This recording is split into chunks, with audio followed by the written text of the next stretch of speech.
আসসালামু আলাইকুম প্রিয় দর্শক, সবাই কেমন আছেন? আশা করছি ভালো আছেন।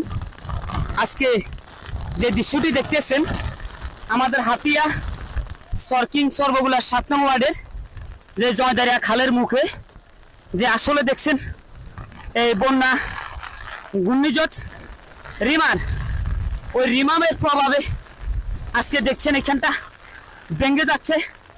জোয়ারের গতিবেগ অনেক বেশি, তাই আমি আপনাদেরকে দেখানোর চেষ্টা করছি। অবশ্যই দেখবেন এখানকার আমাদের এই সর্বগুলা 7 নং ওয়ার্ডে বেশি ভেঙে যাচ্ছে। দেখছেন যে আজকে ভারী জোয়ারের কারণে এখানে হাজার হাজার মানুষের, শত শত মানুষের বসত বাড়িঘর আজকে যদি আলোচনা না করুক, এই বাদ যদি ছুঁড়ে, তাহলে আমাদের এখানকার মানুষের জানের কোনো নিরাপত্তা নাই। আমাদের এখানকার মানুষ দেখছেন যে সবাই 3 থেকে 4 ঘন্টা তারা কাজ করে যাচ্ছে, একই সাথে তারা কাজ করে যাচ্ছে। তাদের মুখ থেকে কিছু কথা অবশ্যই আপনাদেরকে শোনানোর চেষ্টা করব ইনশাল্লাহ। আপনারা দেখবেন আমরা এখানে দেখছেন যে সবাই নিজের মতো হয়ে তারা একই সাথে কাজ করছে। তারা সবাই কিন্তু একই সাথে তাদের কি অবস্থা ভাই? অবস্থা তো খুব খারাপ। খুব খারাপ কেন? হ্যাঁ, সব আর 10 মিনিট পাইলে তো সব বেকারে মনে মেটা অন্তত 200 জন চলে যাবে। আমি বাদগার উপগুলোকে কিছু কর না, বাদগার লাইনে চেয়ারম্যান হিসাবের কাছে। হ্যাঁ, চেয়ারম্যান যদি বানগা যদি অন্তত মানি দেয় সুন্দর মতে, তাহলে তো মানুষ বসবাস করবে না, তাহলে তো মানুষ একদম হাড়িত বাসি যাবে। আসলে আমরা আমাদের চেয়ারম্যান নাই মিয়াকে দৃষ্টি আকর্ষণ করি, বলছি যে আপনি একটু আমাদের দিকে একটু সুদৃষ্টিতে তাকান, তাহলে আমাদের এই বাড়তি থাকার সম্ভাবনা আছে। আর না হয় আমাদের এই বাড়তি থাকার সম্ভাবনা নাই। এই আজকে দেখছেন যে এই বাড়তি কিন্তু পুরোটাই চলে যাচ্ছে। এখানে সবাই মিলে এলাকার সবাই মিলে একের সাথে তারা কাজ করে যাচ্ছে। হালাল বান্ধের কি অবস্থা? একটু অবস্থা করুন, থাকতো না বান থাকতো না। যদি চেয়ারম্যান বা এমপি সহযোগিতা করে এলো টিকে যাবো, তাহলে টিকবো। হ্যাঁ, তাহলে চেয়ারম্যান বা না এমপির উদ্দেশ্যে যদি এরা যদি একটু সহযোগিতা করে বলে চেয়ারম্যান সহযোগিতা ইনশাআল্লাহ পাগা এখানে মিটিং আছে, যদি আড়া যায় ঘন্টা 2 মারি এলে বান টিকে যাবে। আসলে দর্শক শুনলেন, তারা কিন্তু 4 ঘন্টার মতো তারা নিজের মতো হয়ে তারা এই কাজগুলা করে যাচ্ছে। আসলে এখানে যদি প্রকৃত 2 ঘন্টা যদি বগা মেশিন দিয়ে মারি গাড়া হয়, তাহলে আমাদের বাতি টিকবে। আসলে আমাদের না হয় কিন্তু আমাদের বাঁধের নিরাপত্তা নাই। এই বাঁধের ভিতরে এখানে হাজার হাজার বসতি বাড়ি ঘর আছে, নহলে সবকিছু পানির তলে তলিয়ে যাবে। চলে দর্শক, পুরোটা বাঁধ আমি আপনাদেরকে দেখানোর চেষ্টা করছি। দর্শক আরেকজন ভাইয়ের সাথে কথা বলতেছি। ভাই বাঁধের কি অবস্থা? খারাপ আছে, আমার চেয়ারম্যান সাহেব দুঃখ না, কাজটা হয়েছে আমি 15 জন লোক সাড়ে কাজ করতে আছে, ঠিক আছে? আমাকে নাই নিয়ে যদি দুঃখ না হচ্ছে সব দিকে চেয়ারম্যান দুঃখ না, আমাদের কাজটা হয়েছিল আগামী দিন। আমরা 15 জন সাড়ে কাজ করতে আছি, এখন বৃষ্টি বাদল পিছি কষ্ট করতে আছি। একটা মহিলা আছে আমার সাথে, হ্যাঁ বাংলাদেশ চেয়ারম্যান সাহেব কাজটা হয়ে যাবো সফল।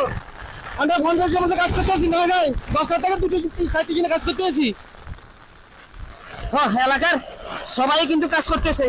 তা আমি বিশেষ করে বলবো আমাদের চেয়ারম্যান নাইম মিয়া, তাকে আমরা বলতে চাই যে আমাদের বার্তা যদি একবার আমাদের চেয়ারম্যান দেখে, তাহলে কিন্তু আমাদের জন্য অনেক উপকার হবে। আর আমাদের হাতিয়ার এমপি সাহেব যদি আমাকে একটু আমাদেরকে সহযোগিতা করে, তাহলে আমাদের বাড়তি টিকবে, এখানে হাজার হাজার মানুষের প্রাণ বাঁচবে। দর্শক আমি আপনাদেরকে দেখানোর চেষ্টা করবো, অবশ্যই সাথে থাকবেন। কিন্তু আজকে দেখছেন এখানে পুরাটা বেরির অবস্থা যায় না কেন, কিন্তু গুরুতর অবস্থা আমাদের বাড়তি। এটা হলো জয়দারিয়া খাল না ভাই? এটা হলো জমাদার খালের মুখ। এই মুখের বাঁধটা যদি এ হলো জমিদার খাল, এই জয়দারিয়া খালের মুখটা যদি একবার বাঁধি দেয়, তাহলে আমাদের জন্য অনেক উপকার হবে। তাই আপনাদেরকে আমি পুরাটা বাঁধ দেখানোর চেষ্টা করছি। অবশ্যই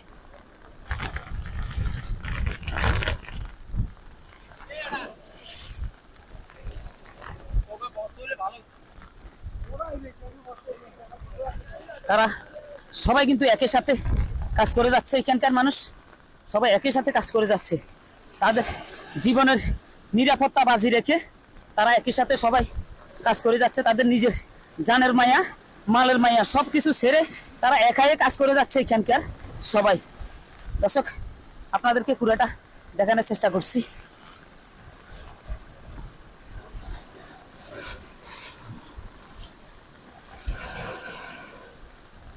এখানকার দেখছেন যে পুরাটা ব্রিজ একই অবস্থা।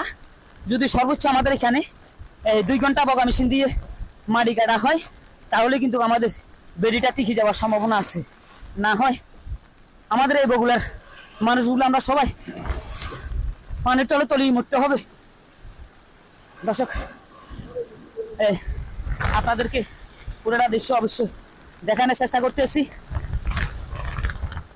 আজকে যে বাদটি আপনাদেরকে দেখাইলাম, আজকে এইদিকে যা হোক আলহামদুলিল্লাহ যা আসে না কেন, কিন্তু আমাদের এর পাশে এই জিনিসটা শুধু বেশি ক্ষয়ক্ষতি। আমাদের এখানে সর্বোচ্চ 2-2.5 ঘন্টা যদি বগা মেশিন দিয়ে মাটি কাটা হয় তাহলে আমাদের বাদটা টিকে যাওয়ার সম্ভাবনা আছে। আমরা আমাদের চেয়ারম্যানের কাছে এই আবেদনটা করি যে আমাদের অল্প সাময়িক জায়গা, এই জায়গাটা যদি আমাদেরকে এই সর্বোচ্চ 2 ঘন্টা বগা মেশিন দিয়ে মাটি কেটে দেওয়া হয় তাহলে আমরা এই রক্ষা পাবো এই নদী থেকে এবং নদী ভাঙ্গা থেকে, এবং আমাদের বগুলার মানুষগুলা বেড়ি ভাঙ্গা থেকে রক্ষা পাবে। দর্শক, ভালো থাকবেন, সুস্থ থাকবেন। আর আমার ভিডিওটা যেখান থেকে দেখছেন দয়া করে শেয়ার করে দিবেন। আপনার শেয়ারের মাধ্যমে আমাদের এই হাতিয়ার হাজার হাজার লক্ষ লক্ষ মানুষের উপকার হতে পারে। দর্শক, আজকের মতন এখানে শেষ করছি। আল্লাহ হাফেজ, আসসালামু আলাইকুম।